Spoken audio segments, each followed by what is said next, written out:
عالمی یوم خواتین منایا جا رہا ہے۔ ایک سال قبل جموں کشمیر کے عارفہ کو صدر جمہوریہ کی جانب سے ناری شکتی اعزاز سے نوازا گیا تھا۔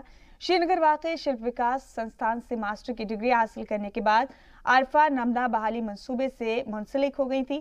عارفہ نے کشمیر کے روایتی دستکاری کے فن کو ملک کے دوسرے حصوں میں متعارف کرانے میں اہم کردار ادا کیا ہے۔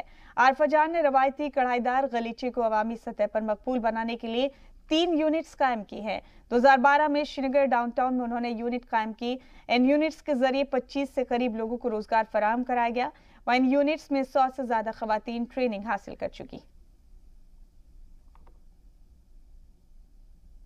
تو لیکن جب وہ کورس جوائن کیا تو مجھے لگا کہ نہیں، یہاں کچھ نئی اپارچونیٹیز ہے۔ یہاں تو صرف ہم پڑھتے ہیں تاکہ ڈاکٹر انجینئرز وغیرہ ماں باپ سوچتے ہیں، اور ہمارے جیسے بچوں کو جو ان کو آن این ایوریج سمجھا جاتا ہے۔ تو لیکن پھر جب میں نے وہ جوائن کیا، ہمارے وہاں پہ بہت وہ یہ نہیں تھا کہ 20 اسٹوڈنٹس کو لیا گیا تھا یہ شارٹ لسٹ کر کے۔